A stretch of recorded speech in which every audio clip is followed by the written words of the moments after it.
Zepto পৃথিবীর সবচেয়ে boring মিষ্টিকেও এক দারুণ ভাইরাল মার্কেটিং ক্যাম্পেইনে বদলে ফেলল। চলুন দেখে আসি কিভাবে।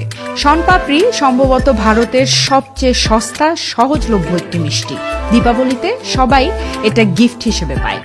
ধরুন আপনি কাউকে শনপাপড়ি গিফট করেছেন, সে আবার অন্য কাউকে সেই গিফট দিয়ে দেয় এবং এই সাইকেল কখনো শেষই হয় না। আর এই সাইকেল মানে হলো বারবার গিফট হয়ে যাওয়ার অভ্যাস। এটাকেই মার্কেটিং গোল্ডে পরিণত করার জন্য জেপ্টো একটি দারুণ ক্যাম্পেইন করলো, যা অবিশ্বাস্য। তারা শনপাপড়ির জন্য আলাদা একটি কামব্যাক অফিসার বানিয়েছে, একদম প্রপার প্রোফাইল, অ্যাটিটিউড, ক্যারেক্টার, এমনকি ট্যাগলাইন পর্যন্ত। Make Soan Papdi great again.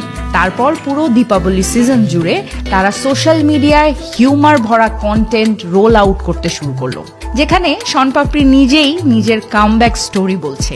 সে বলছে, আমি বোরিং নই, তোমরাই আমাকে ঠিক মতো বুঝতে পারো না।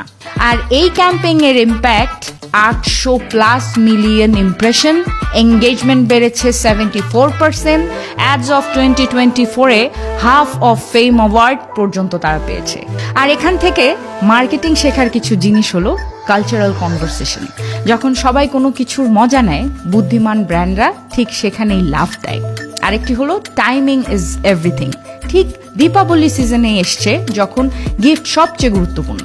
তারপর হলো shareable content, organic virality. Content ভালো হলে মানুষ নিজেরাই মার্কেটার হয়ে যায়। People become marketers for free.